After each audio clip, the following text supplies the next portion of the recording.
Okay, welcome to today's lecture.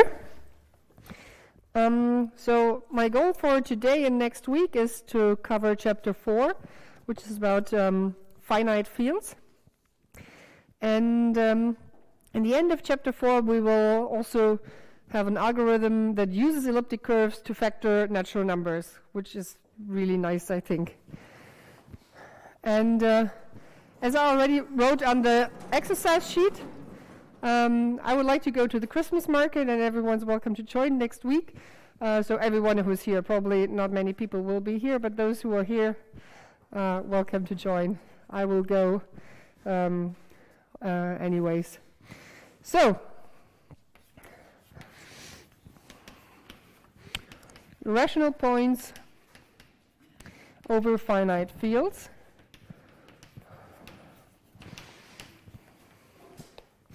What are finite fields? Of course, we know Fp.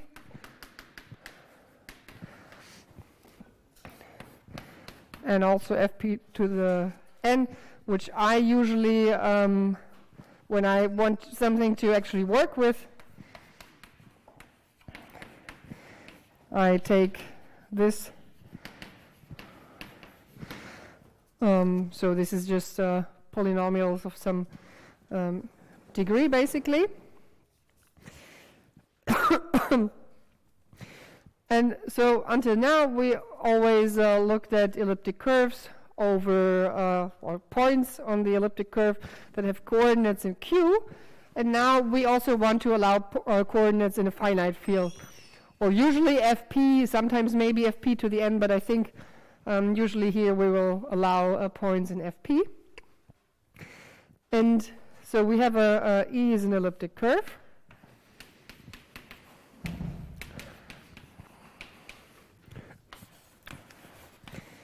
Before or until now, we had E of Q, call them rational points.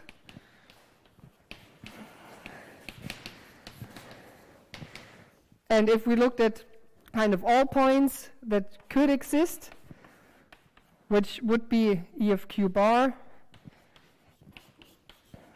we could say all points or just points. And with the finite fields, we can do the same. We can just look at all points that are in E f p to the n. So we fix some p.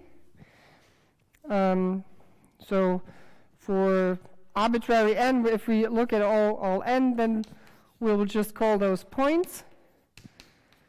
And if we look at only points with coordinates in Fp, we will call them rational points. And in general, we can look at elliptic curves over any finite field, but because so in the beginning we did some variable transformations where we divided by 2 or by 3, so usually we want p to be at least 5, and this is only because of laziness. So we could do basically anything also with 2 and 3, but proving and working with this would be just a pain in the ass, because we always have to think about, oh, can we use this, or did we divide by 2 in the proof of this theorem? So we will use p is at least 5, because all the theorems that we proved work with p at least 5 also. So this is just a lazy part. So how do elliptic curves over finite fields look like? Well, we could basically draw a coordinate system, and if we have f5, for example,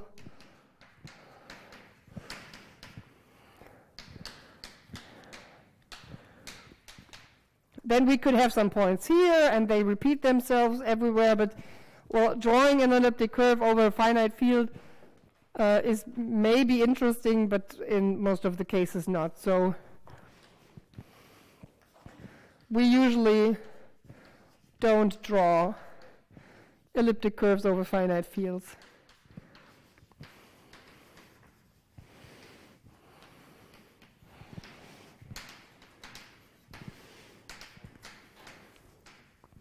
Is there a question?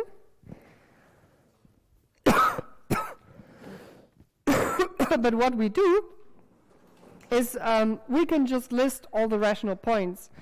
Because for a small p, this is just a small number of things to check.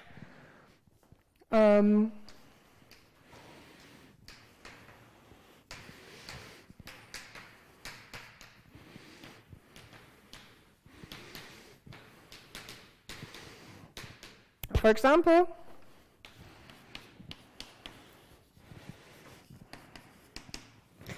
if we take the curve y squared is equal to x cubed plus x plus 1 in F5, then we can just go through all the possibilities for x and see if we have a solution for y. 0, 1, 2, 3, 4.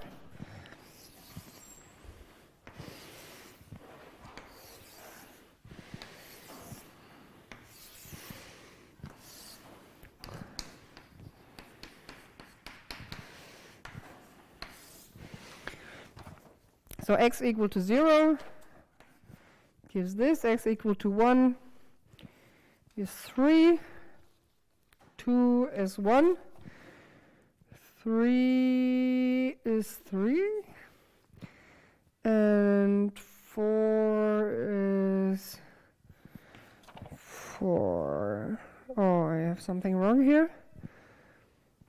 3 times 3 times 3 is 27. 30, yeah, this is 1. Okay.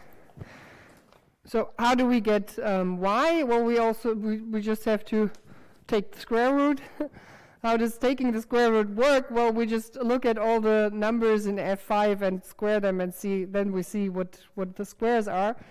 So 0 squared is of course 0, and 1 squared is 1. 2 squared is 4. 3 squared is also 4, and 4 squared is 1. So as possibilities, we have here 1 and 4. For 3, we have nothing because 3 is not a square in FP.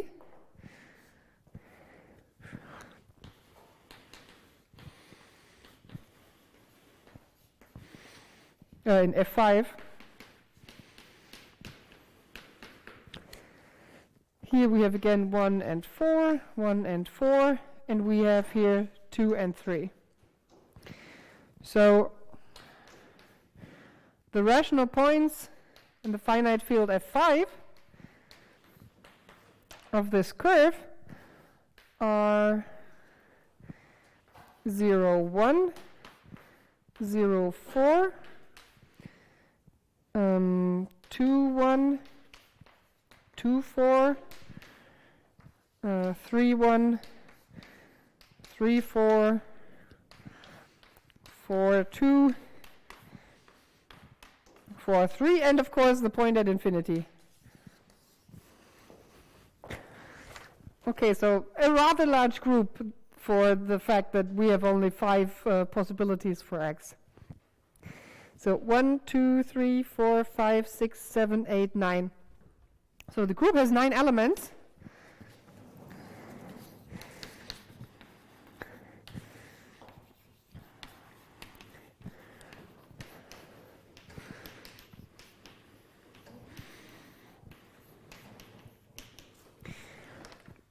And now we can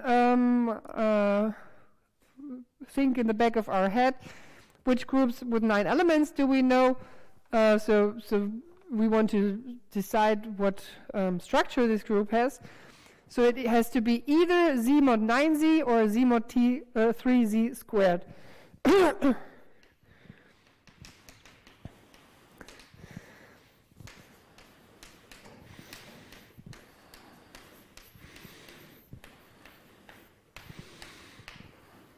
Now I wasted all this space here, but there's no way back.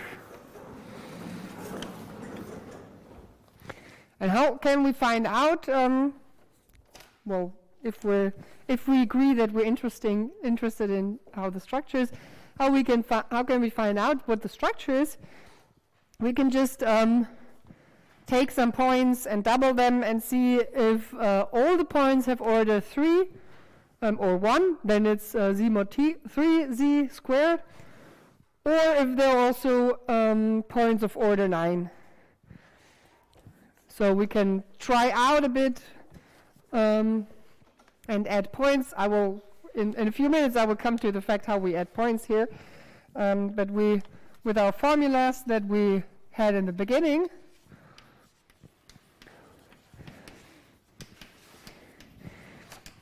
we find that 2 times 0, 1 is 4, 2, and 3 times 0, 1 is 2, 1, and this is not the point at infinity. So there is a point that doesn't have order 0 or 3, doesn't have order 1 or 3. So it has to have order 9.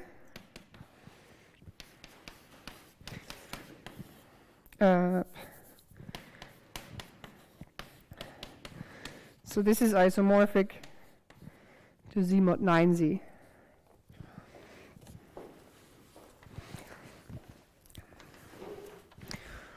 So who tells us that we can add points on the curve over fp, and who tells us that this works, and why can we do this?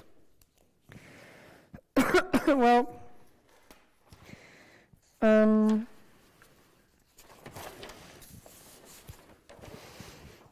no, before I wanted to tell something different. So a big issue actually in today's modern research is find out how many points curves over finite fields have. So of course maybe not for p equal to 5, and of course maybe not for one special curve, but for a family or for all curves. And the big question is, how can we say something about, or what can we say about how many rational points elliptic curves have over finite fields? We can heuristically think a bit about that.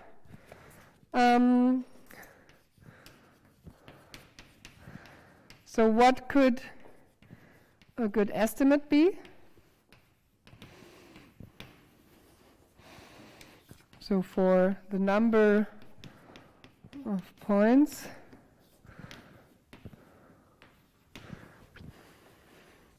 so a thing that everyone who has attended some other algebraic or any number theory course probably knows that what we will take as black box are already known.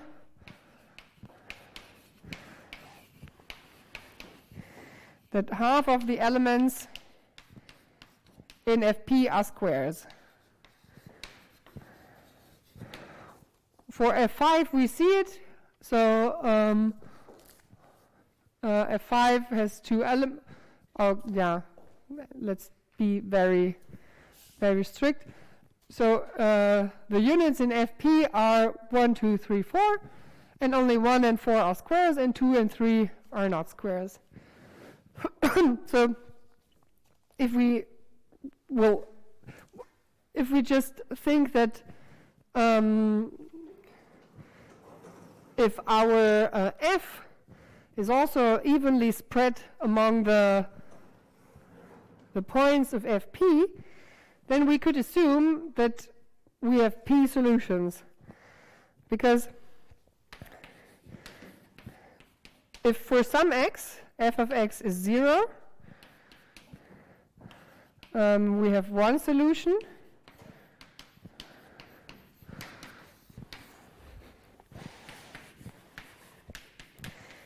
And if f of x is not 0, then this will just be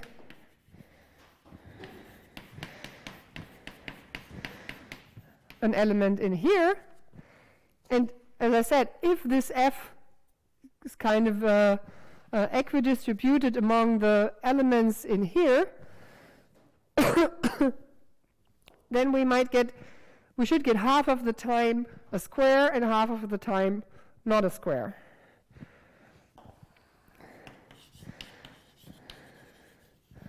So a guess or a hope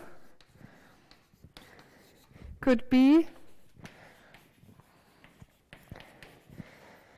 that half of the f of x are squares and half of them are not.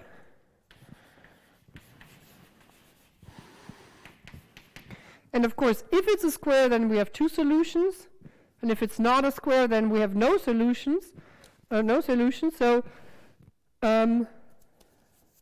we get exactly p minus 1 over 2.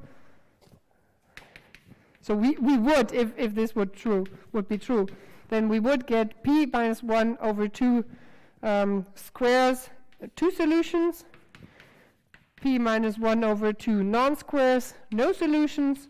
So this would be p minus 1.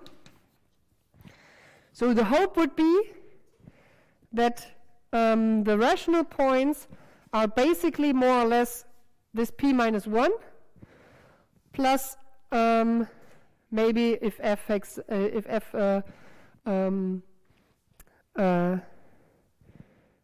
a 0, then one solution and one solution for the point at infinity. And then, of course, some error.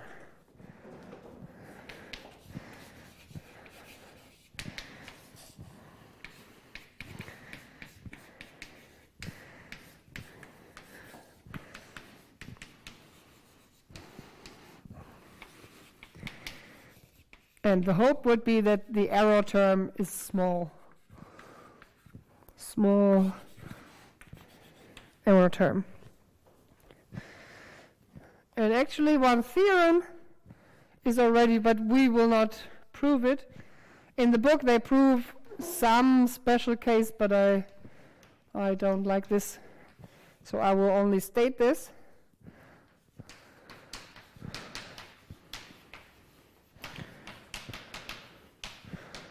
So let E be an elliptic curve over a finite field Fp.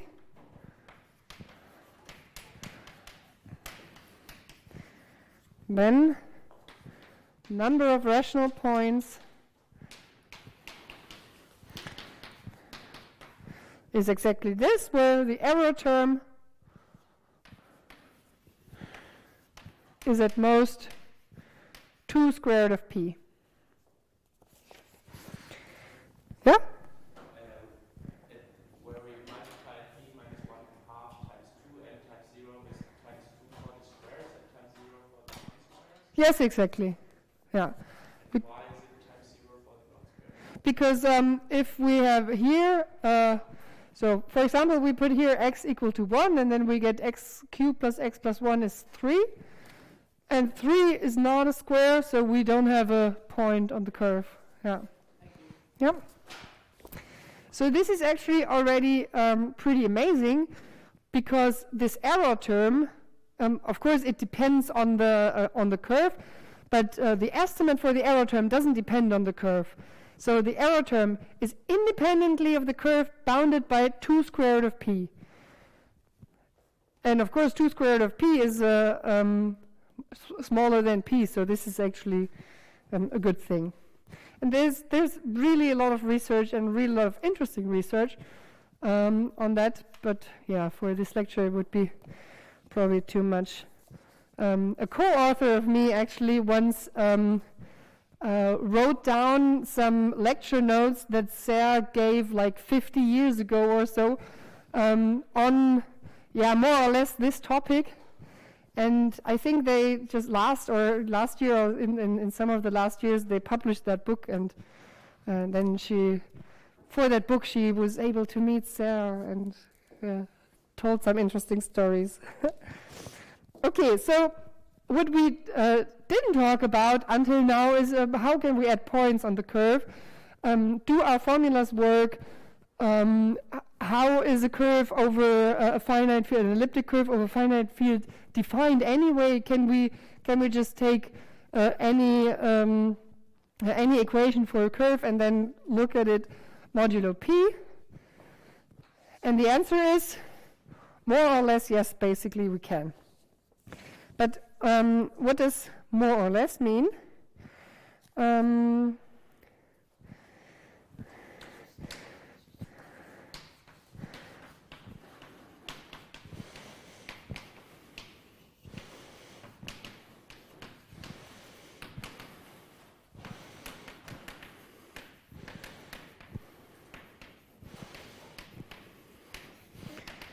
So question is, are we actually allowed to consider elliptic curves over finite fields? And if so, why? So let's look at an elliptic curve defined over Q. We take it in this form like in the book.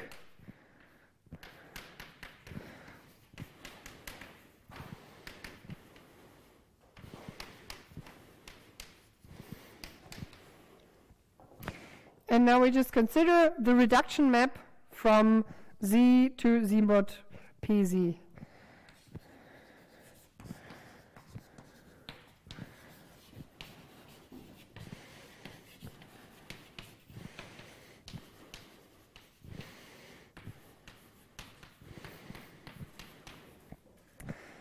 And we call it Z wiggle.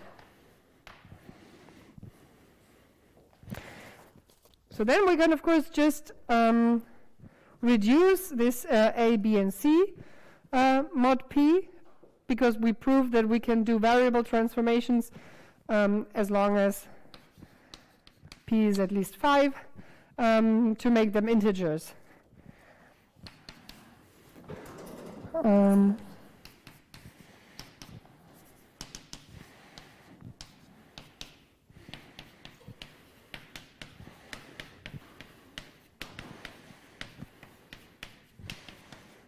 So this will be an elliptic curve if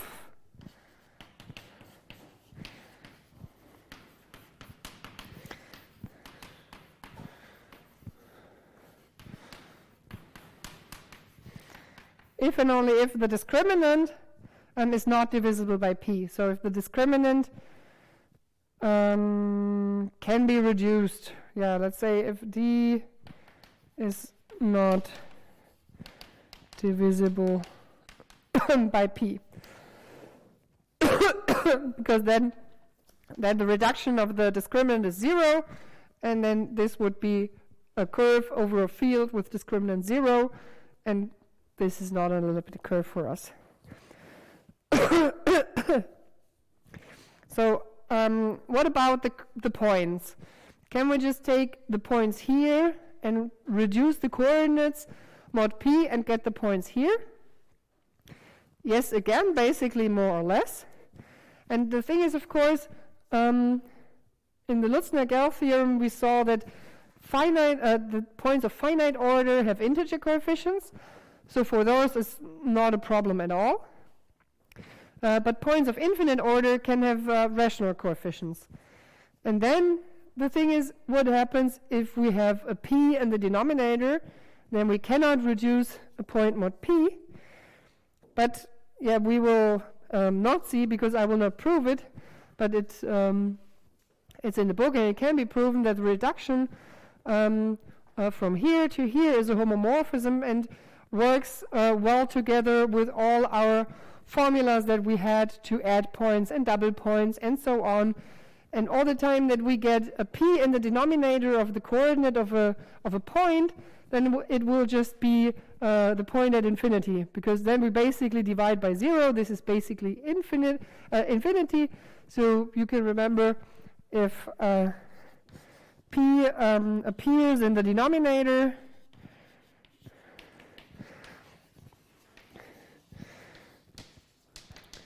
of a coordinate,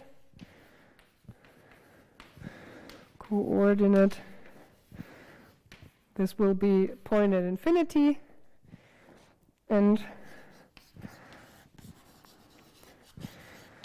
all other points, rational points in E of Q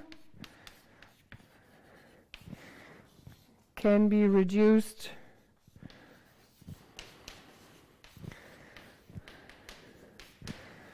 to points in E of Fp. Oh, so, like this. Let's also write here rational points. And what the good thing is, well, we know the reduction map from, I don't know, linear algebra 1 or so, and there it's injective, and here, from this curve to this curve, is also injective.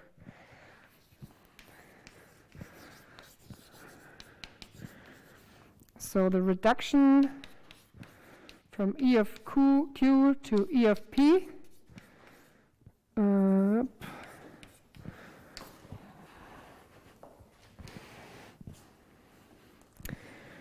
where we just reduce, is injective. This, you can basically prove this by, well, writing out the formulas, but this is not much fun.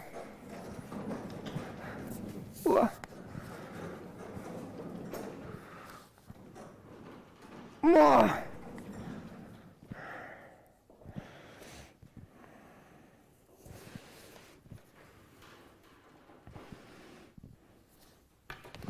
Yeah, let me clean the board.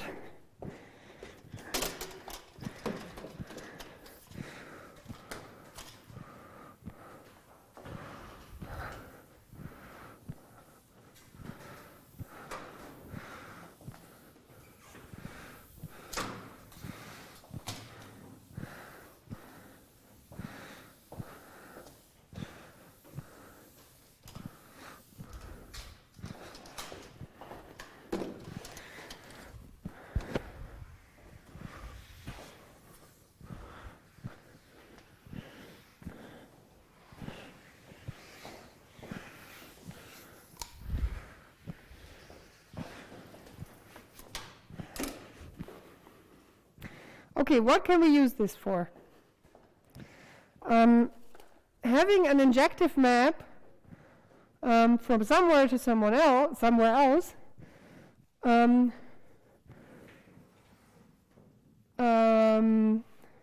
means that we can use knowledge of one of the groups to gain knowledge for the other one of the groups. So let me give you an example.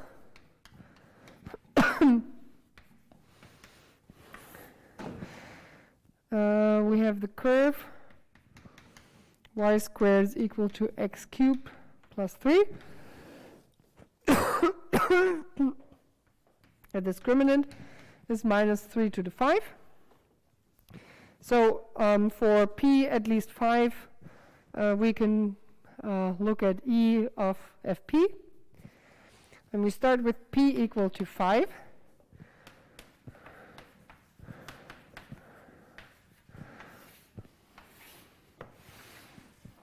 1, 2, 3, 4. So 0, this gives 3.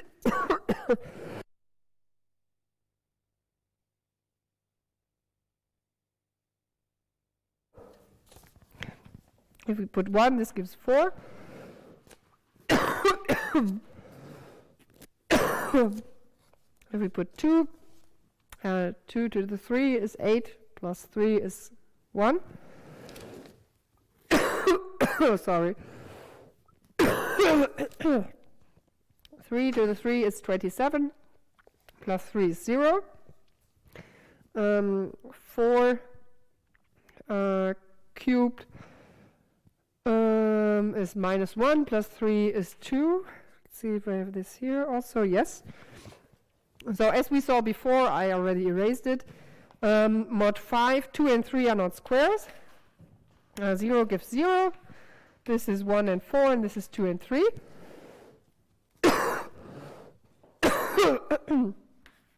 So E of F5 is the point at infinity, then 0, 0, then 1, 2, 1, 3, 2, 1, and 2, 4. And it has 6 elements. 1,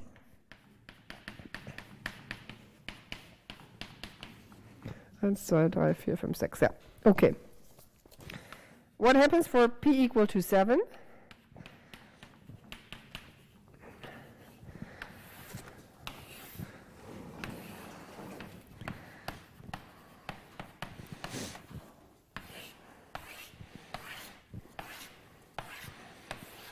Okay, 0 is 3, 1 is 4. This is 8 plus 3 is 4.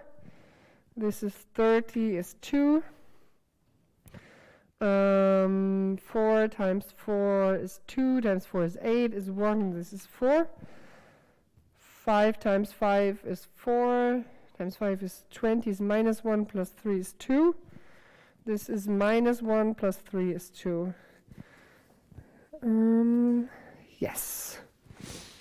Okay, and mod 7. We have to look at the squares mod 7. 2 squared is 4. 3 squared is 2. 4 squared is also 2. 5 squared is 4. 6 squared is 1. So 3 is not a square. And all other points have 2 solutions. So 2, 5, 2, 5. Nee. 3, 4. 2, 5. 3, 4. 3, 4. So the points are the point at infinity, and 1, 2, 1, 5, 2, 2, 2, 5, 3, 3, 3, 4, 4, 2, 4, 5, 5, 3, 5, 4, 6, 3, and 6, 4. And these are 2, 4, 6, 8, 10, 12, 13, 13.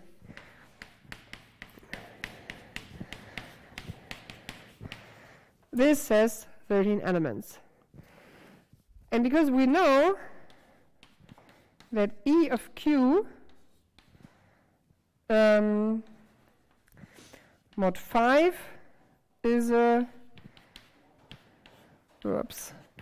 is injective, and E of Q mod 7 is injective, they both have to be subgroups of those groups. So this is order 6, this has order 13, and subgroups have order dividing the bigger groups.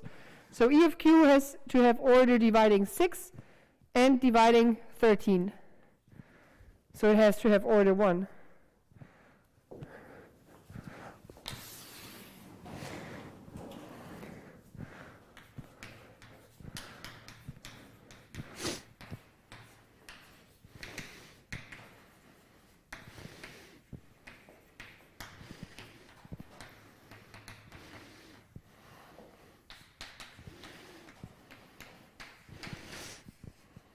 So it's only the point at infinity.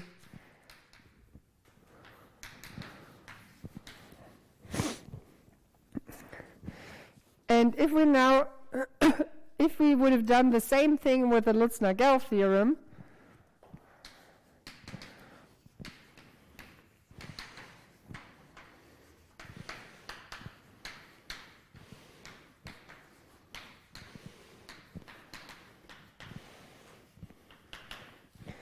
we would have to check y in plus minus 1, plus minus 3, plus minus 9, plus minus 3 to the 4, 3, plus minus 3 to the 4, plus minus 3 to the 5. So that would be a pain in the ass compared to this one.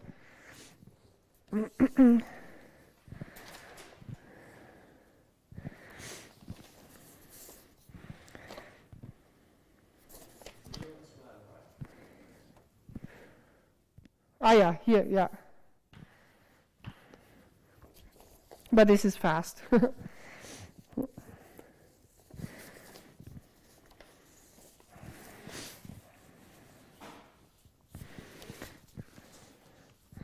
So here in this case, using this injective homomorphism of the reduction is faster for finding out the rational points actually over the rational numbers, over Q, faster than the Lutz-Nagel theorem.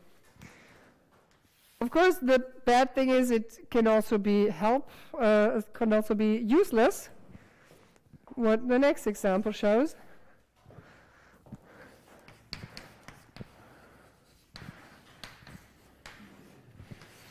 So let's have E is y squared equal to x cubed plus x. Discriminant is -4. So we can take actually any p greater to 3, greater or equal to 3, but as always, we also don't want 3. Oh no, here we want 3. So we also try 3.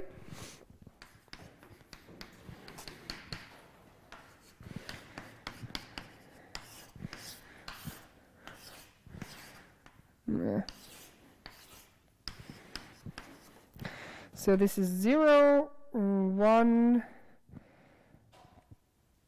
2 is also 1. Mod 3, 1 is the only square. And this is not a square. So here we have 4 points. Namely 0, 0, 2, 1, 2, 2, and the point at infinity. Then we look at F5.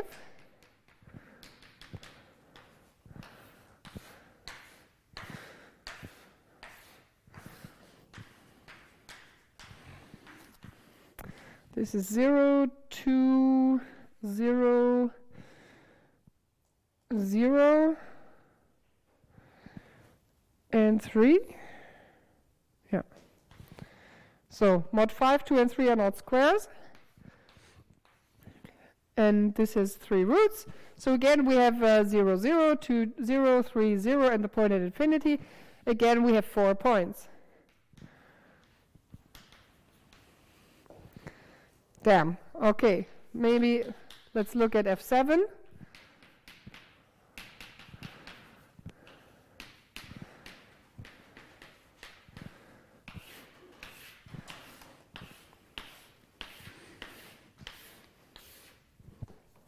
So this is 0, 2, 3, 2, 4 times 4 is 2 is 8 is 1, 5, minus 2 is minus 8 is minus 1 is 4, minus 1, this is 5. Is this correct? 0, 2, 3, 2, 5, 4, 5. Yes. And mod 7, we have it there. Only 4 and 2 are squares. So this is not a square, and this not. And 2 is 3 squared or 4 squared. And 4 is 2 squared and 5 squared. So here we have 8 points. We have 0, 0, 1, 3, 1, 4, 2, 3, 3, 3, 4, 5, 2, and 5, 5.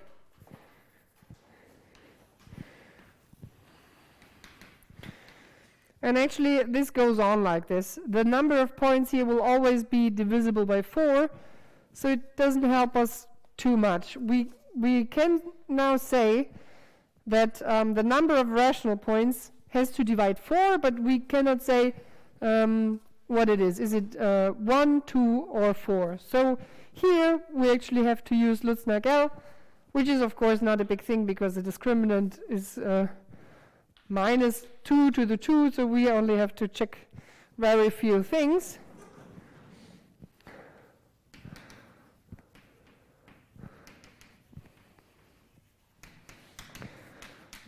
So we have to check 0, 1, minus 1, 2, minus 2, 4, minus 4.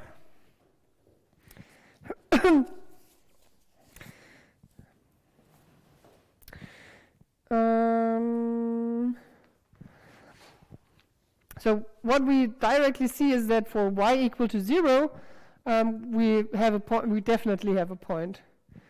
So 0, 0 is for sure a point, and of course the point at infinity also. So we only have to check, is it either group of order 4 of order or of order 2. But what we also can do is we go back here. So this injective homomorphism doesn't only tell us that the group sizes have to fit, it also tells us that the structure has to fit. So the image here is a subgroup. The pre-image here is a subgroup of the result here. So let's look at what group is this. So this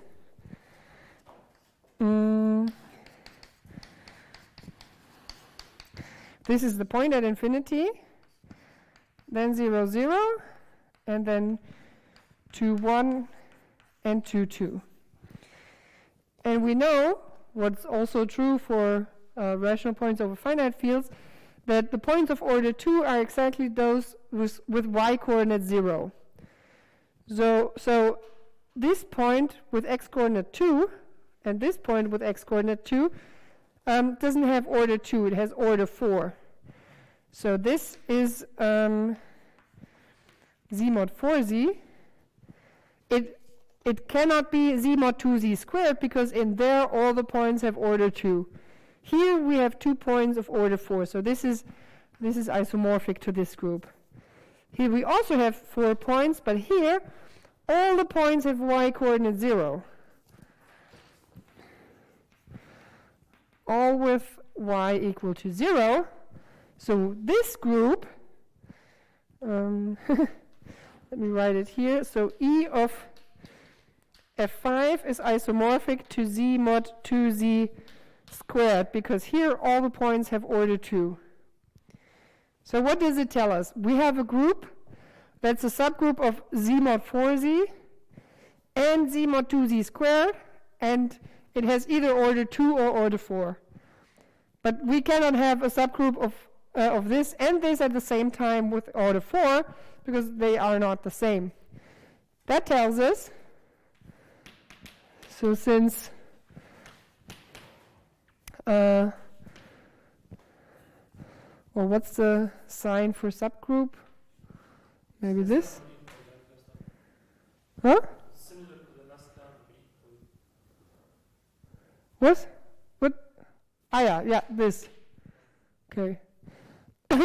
I always confuse notations.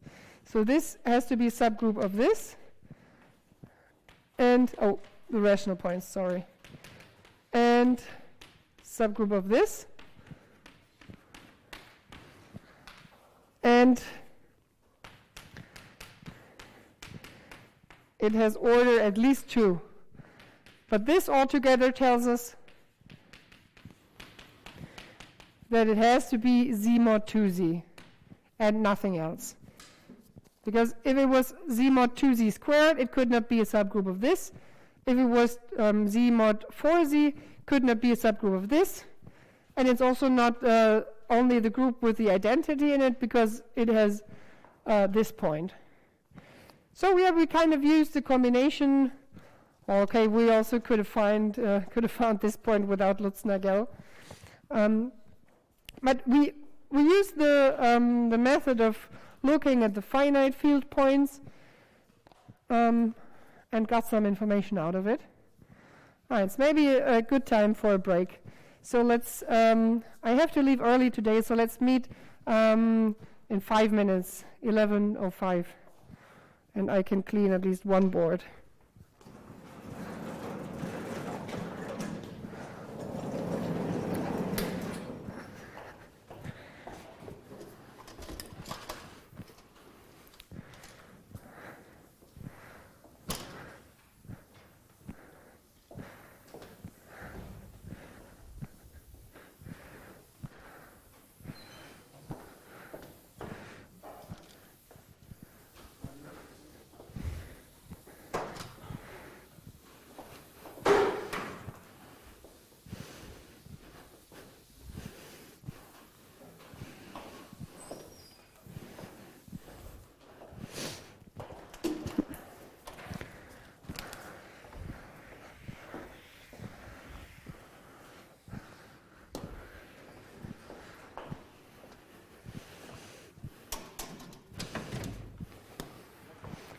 Ja. Wenn man sagt, eine Kurve ist ja genau dem Grad.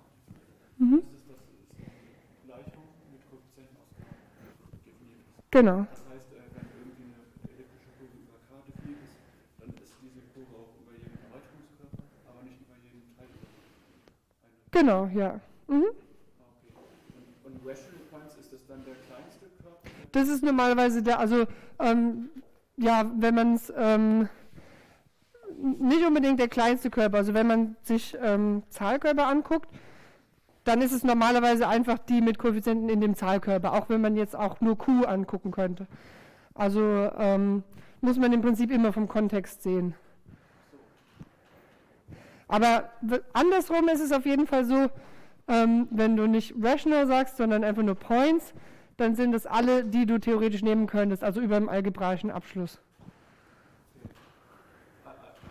Points sind einfach alle mit. Genau, also wenn wir jetzt zum Beispiel sagen würden, I ist eine elliptische Kurve,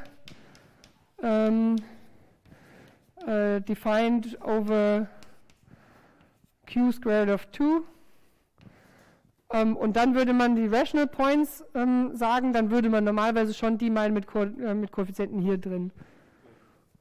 Aber es ist auch einfach nur eine Notationssache, also muss man immer gucken, was jetzt genau gemeint ist.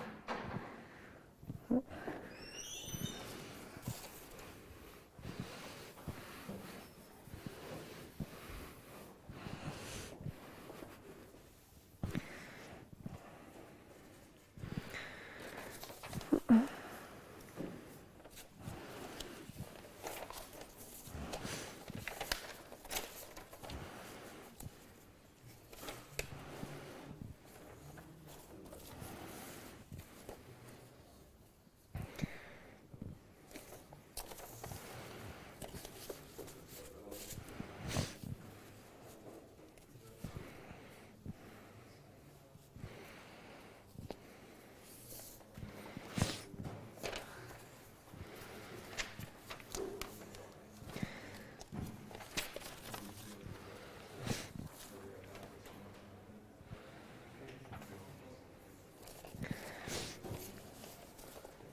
Ja? There's in curve, an algebraic curve, or in an elliptic curve, we always say over which field it is. Yeah, or usually it's clear out of the context.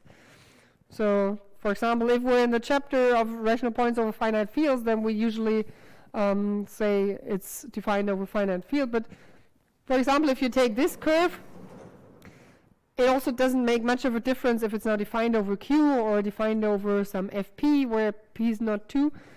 And if it's not important, then, well, it can just be omitted, and we look at the different, in den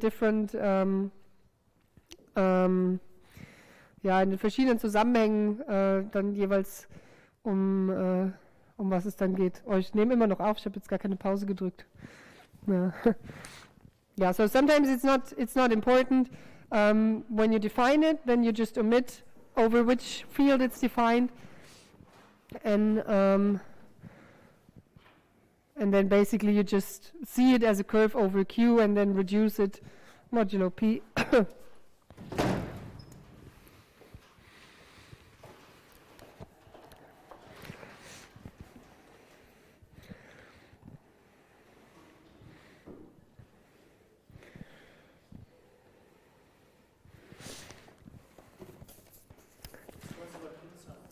Huh? Like what? Inside. Huh? INCEFSE. Maybe if I translate. Yeah, translated. I don't know the word.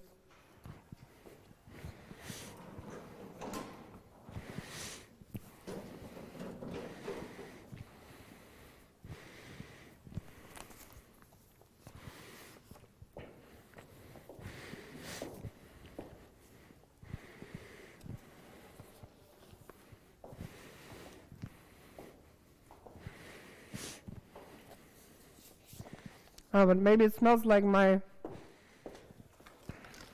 sweets here. So what is it? Well, One internet works. yeah, for me also the Edgerome doesn't work on my phone here from that university. Okay, so let's continue. I will do one more example of how to find rational points over Q with finding rational points over finite fields and Lutz-Nagel combination. And after that we will slowly start with the problem of factoring numbers. So last example. Yeah, it's the third one. Y squared is x cubed minus 43x plus 166. And the discriminant is this. So never we would like to use Lutz-Nagel with this discriminant. This, at least if we don't use a computer. But what we can do is we can use Lutz-Nagel to maybe find 1 or 2 points. I'll close the door.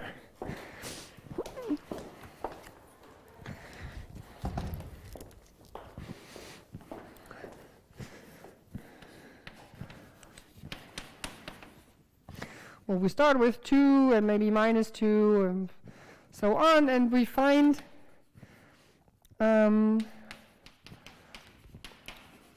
this point. And we double the point.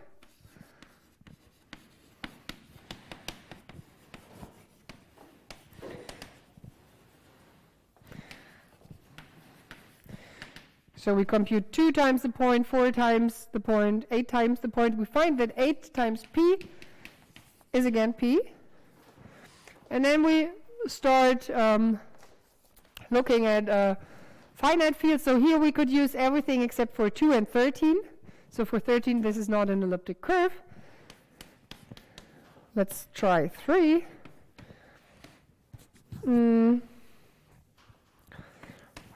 So this is this.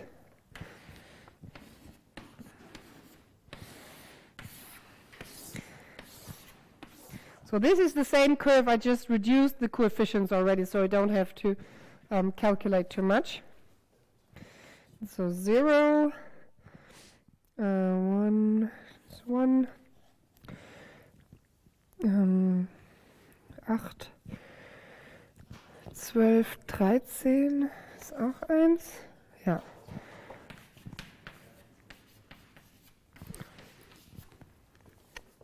So we find that here all x give a square in this equation, and of course we have the point at infinity.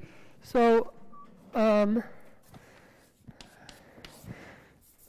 number of rational points over F3 is 7.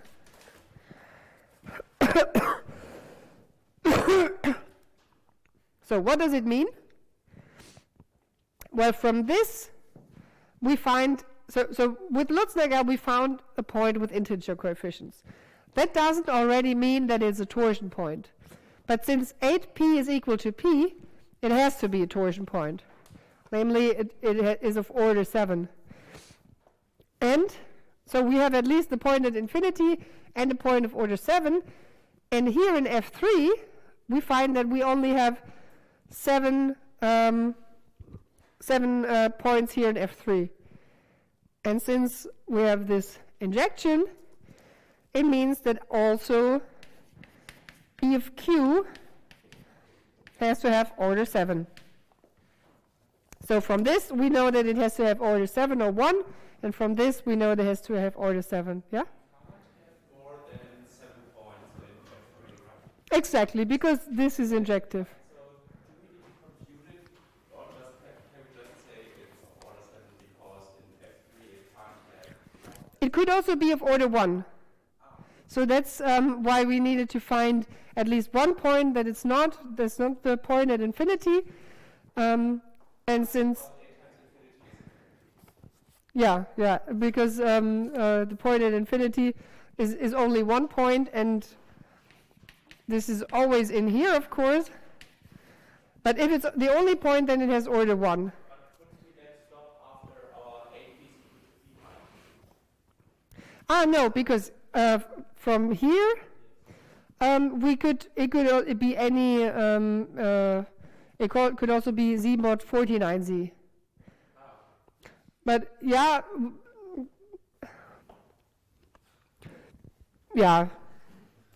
then well, this is the maximum number of things that we can have here.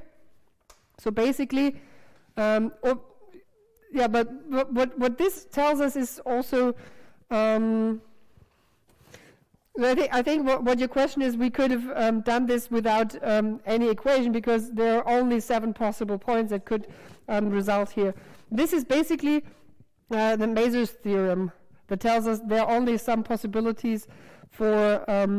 So we could also have gotten this out of Mazur's theorem, I think, and this is more or less the same. But this is of course more basic and easy to see. Yeah, so now we used both, and we found that it has order 7, and order 7 we only know one group, so this is isomorphic to Z mod 7C.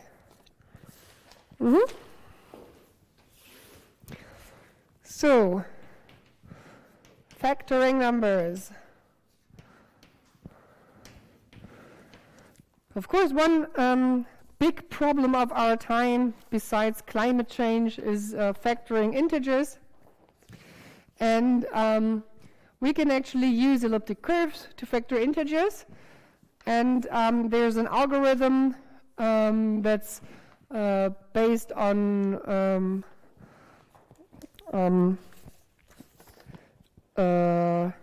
cyclic groups.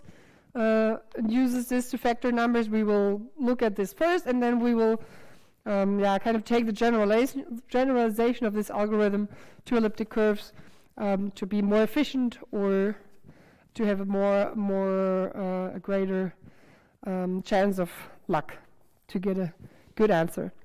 So, but before we need a way to compute big powers. It's also in the book. I thought that this would be maybe first year's material, but I will write it down anyway. So how to compute a to the k mod n for large k. Yeah, of course, if we want to compute, I don't know, 10 to the 10 million modulo 27, then it's not very efficient to multiply a times a times a times a. Of course, we can just write k in binary form. Let me take the same notation. And of course, at some point, the ki will be 0, so this is a finite number.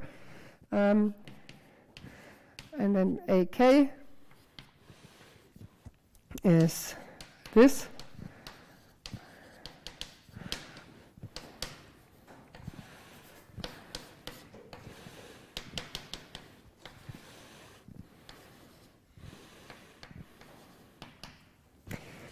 And now, And since this is a binary expansion, this ki, it will become 0 at one point.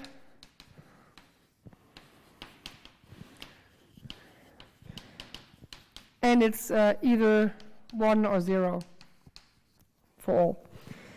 And only finitely many are not 0. So basically, we compute all powers of a squared, a to the 4, a to the 8, a to the 16, and so on, always modulo our n.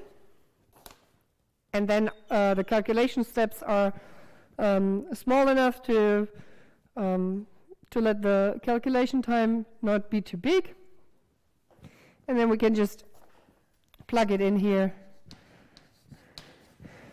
to find an efficient way of calculating a to the k modulo n. I think this is, I think you learned this hopefully in the first few semesters. Yeah, if you're now confused by this, you will see it in the exercises. This is really just a formalism. So, and now what's important here is that we have an efficient way of calculating a to the k mod n, namely in log k, basically steps in a computer, and in the algorithm for algorithms for factoring numbers is always interesting. How long does a computer take to factor those numbers? So I just want to say that this is not a problem for computers. So now to the algorithm that I want to start with.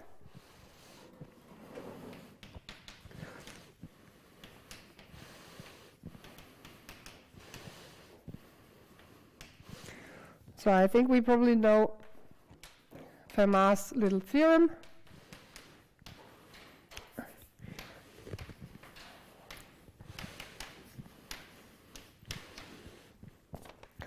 That tells us, well, basically it's also Lagrange's theorem. I don't know what's called that, like that. But basically it says the order of A always divides P minus 1 in Z mod PZ if A is not divisible by P. Okay, so what does it mean? The other way around is if A to the P minus 1 is not 1 mod P, then P divides A.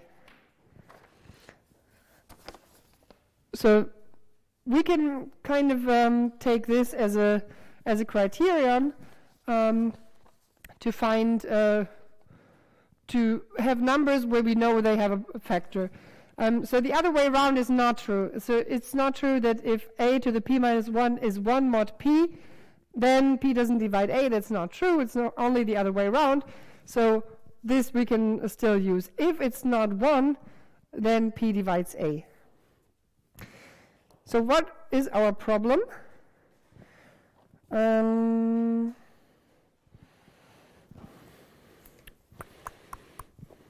So given is our number A.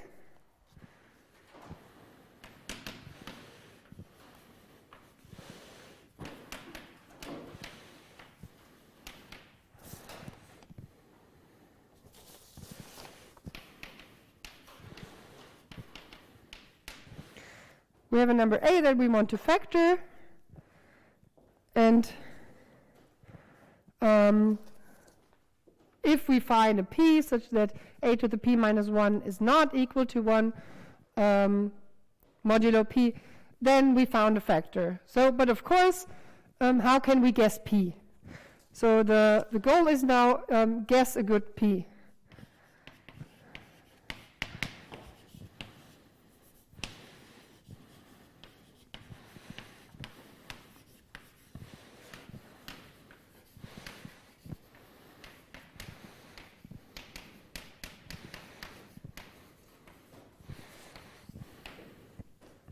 So how can we do this?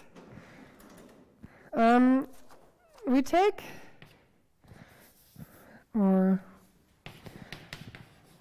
algorithm.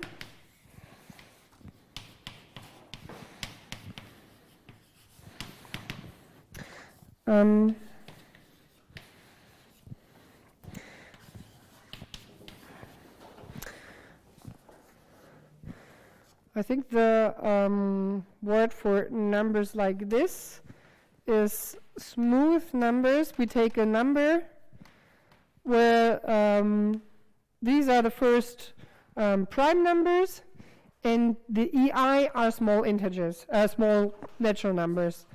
So these first few primes,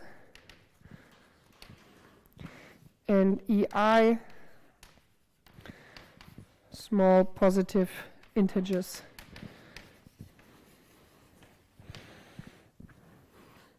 So we just take random, let's say the first 10 primes, and multiply them and raise them to the power something between maybe 1, 2, 3 or something like that.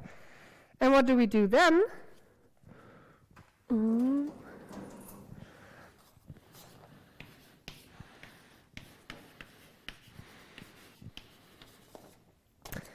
We compute with the Euclidean algorithm, which is also very efficient in computation time. This.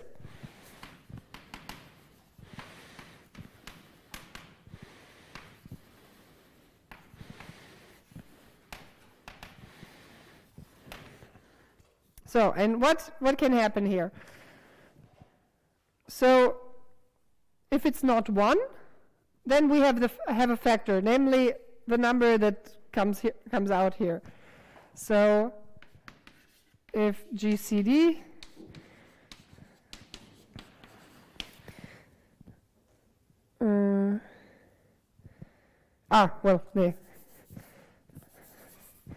this, of course, we take this. So.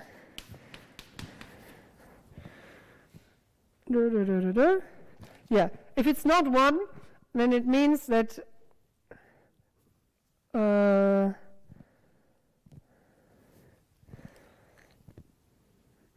I exchanged my notation here. So this is P. This is what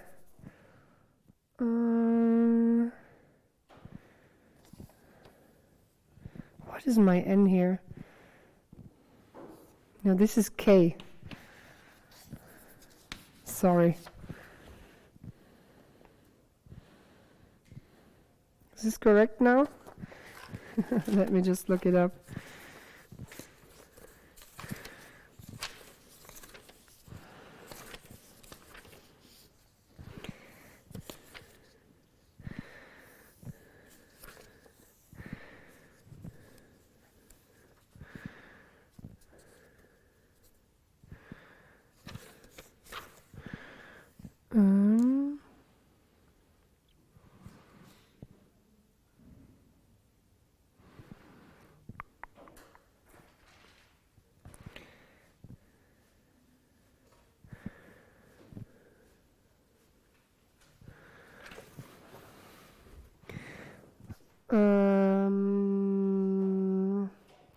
No, we want A here, I think.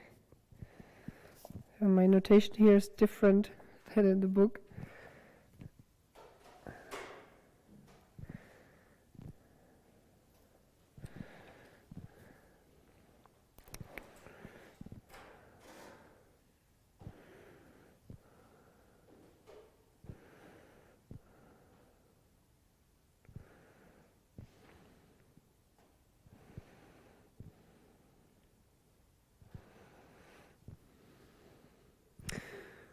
What is A here?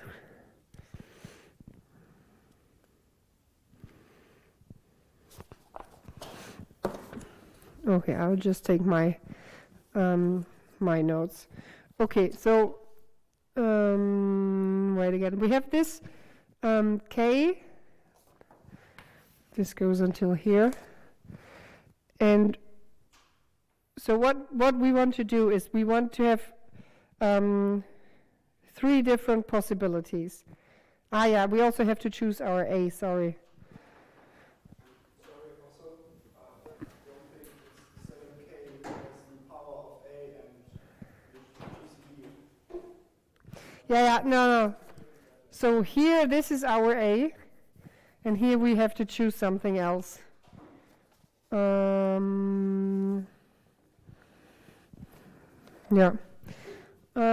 Let me change my notation such that it is the same as in the book.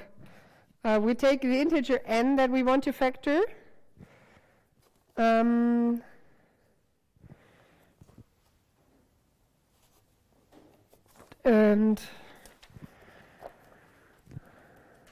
I thought my notation was more intuitive. No, I don't believe that anymore.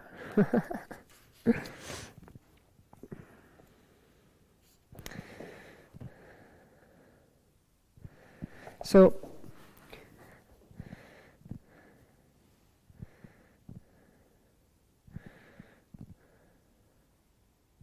okay, so we have our integer n, and we hope that we find a prime factor p of n, such that p divides n.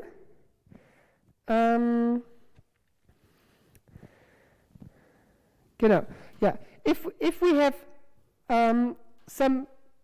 if we have our prime p that divides n, and some other a. Let me just revise that again.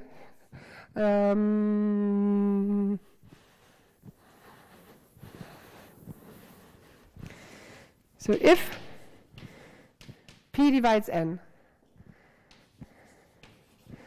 and we have some a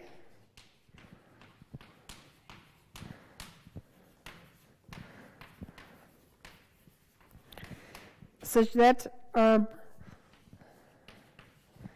greatest common divisor of a to the p minus 1 and n is not 1, then p has to divide the GCD.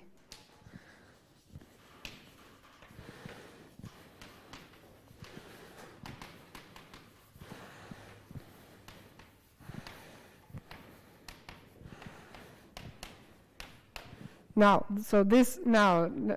I'm back on track, I think.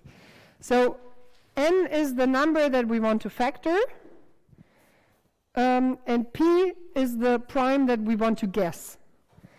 But since we cannot just guess the primes, that would be too inefficient, we need to be clever, and that's where this k comes in.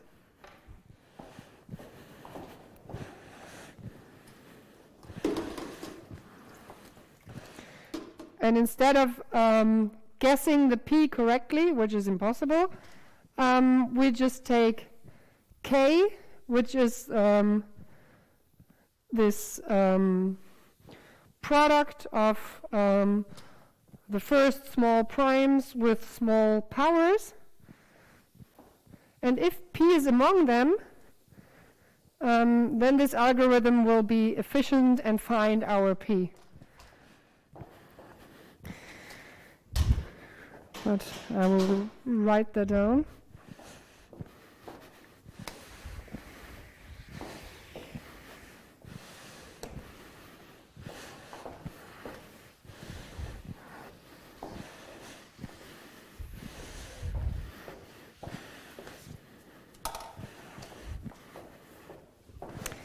I will continue here so it fits this. So instead of guessing p,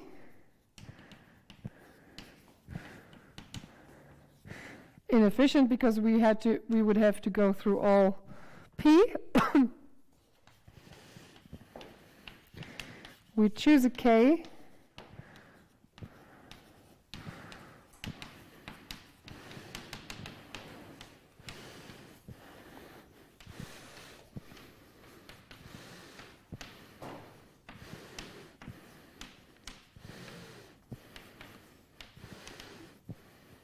and we choose an A.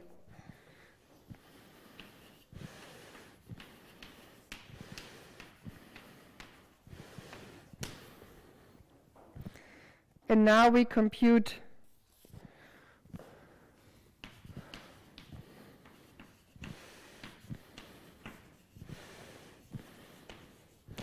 the GCD of A to the K minus 1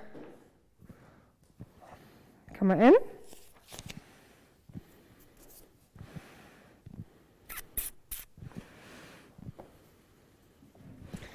So, and there are three cases. So what can happen? Either that GCD is 1, or it's N, or it's something in between. Of course, if it's something in between, then we found a factor.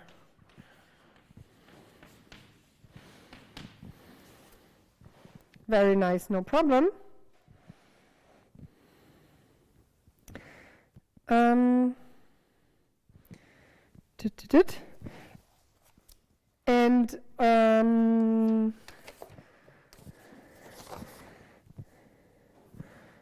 if it's 1,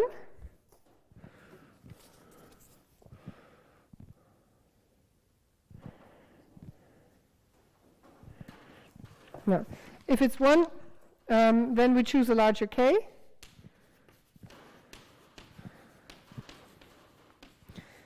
What does this K have to do with our N? Well, this comes from Fermat's last theorem. If we have a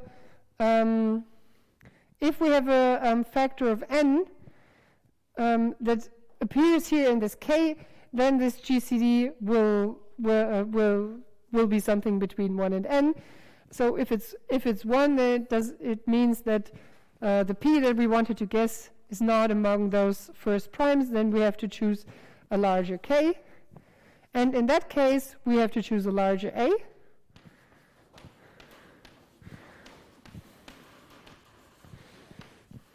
And then start again. We will do an example for this, because then it hopefully gets clear why this is useful.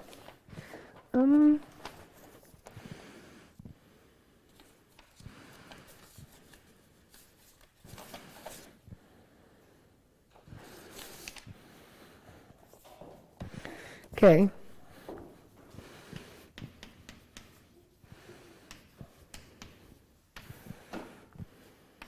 So we want to factor N, which is here this number.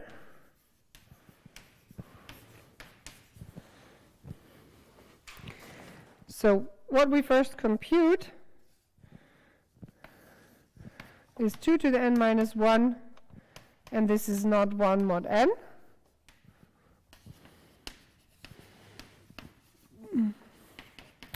So there is definitely a factor, and n is not a prime number.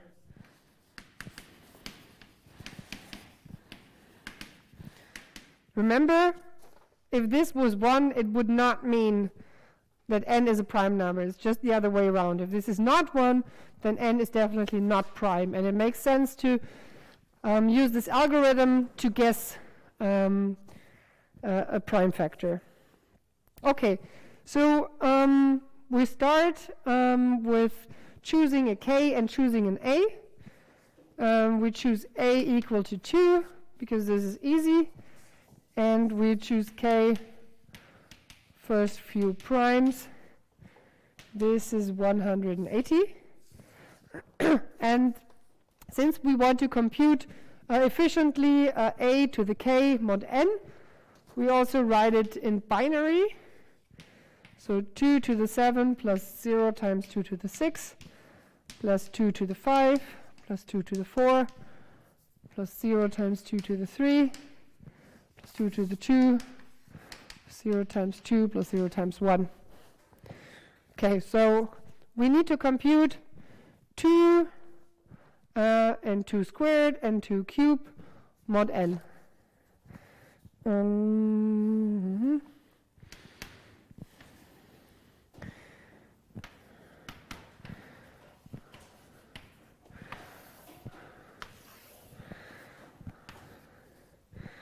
So 0 is just A.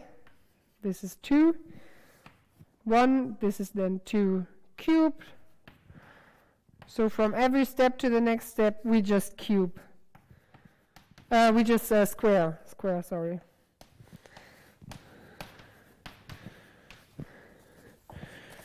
Okay, and at one point,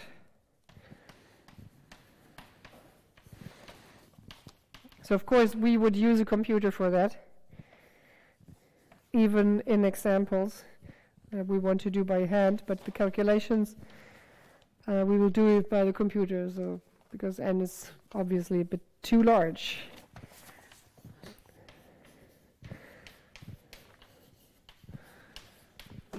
Okay. So now we use the Euclidean algorithm.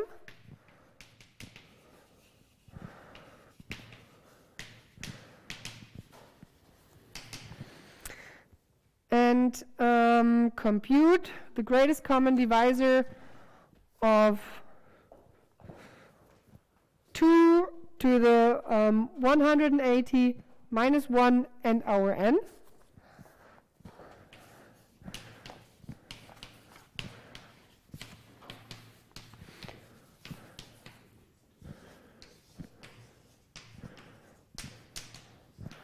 Of course, this we would also do with the computer.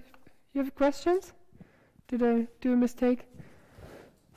This we would also do with the computer. Oh, but there's one. So what do we have to do? We didn't found a prime factor of n. We have to choose a larger k.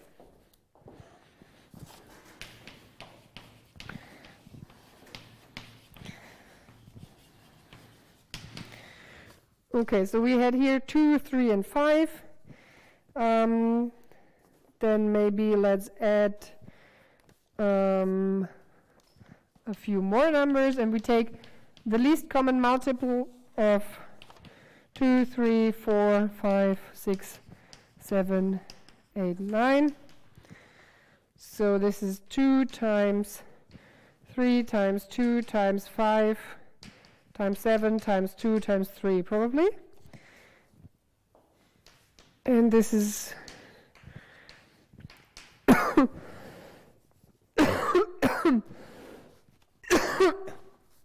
and in binary 2 to the 11, 2 to the 8, 2 to the 7, 2 to the 6, 2 to the 4, and 2 to the 3.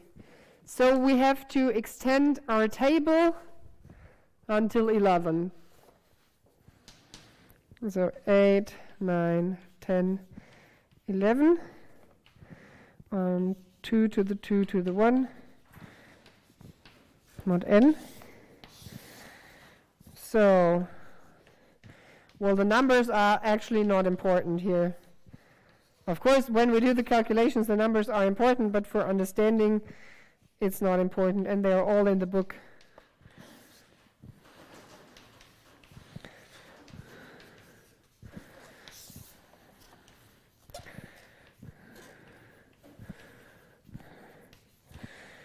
Okay, what can we do now?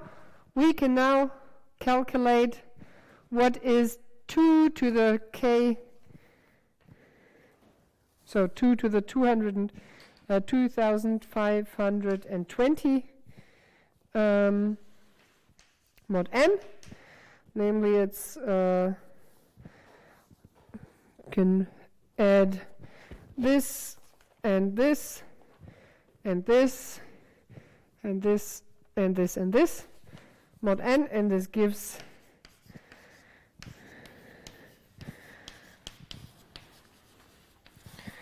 mod n.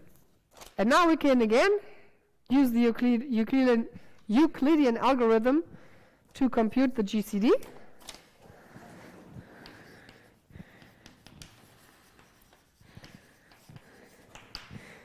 To compute the GCD of 2 to the 2520 minus 1, comma n. And now we find a factor 2000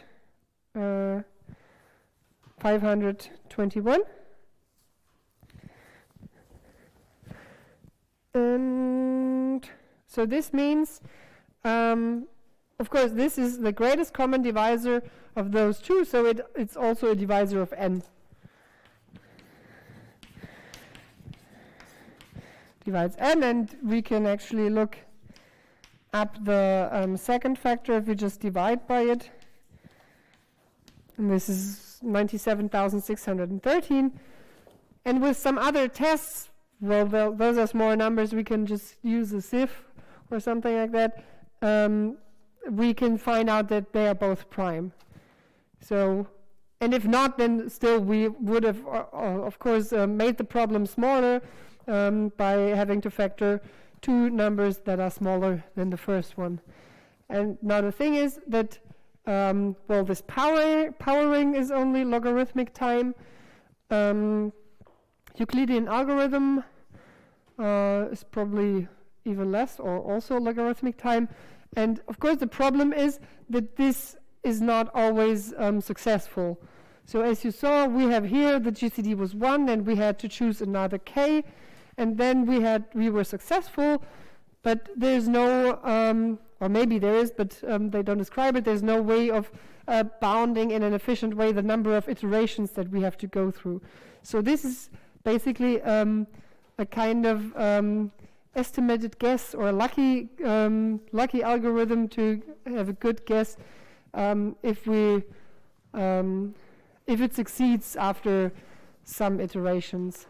And for those cases where it's successful, it's very efficient.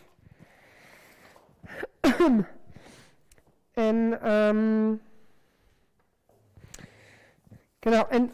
when does this happen? So this happens when we have a factor here, a factor of n, a factor p of n, where p minus 1 has some small factors. So you see here, this is 2,521. This is just one more than this, and this was what made it successful, that this p minus 1 has small prime factors. And if that's not the case, if all prime numbers are such that p minus 1 is only a product of very large primes, then this algorithm is not very efficient. Yeah, so next time we will generalize this algorithm to elliptic curves and compute some examples and two-factor numbers. Yeah, thank you.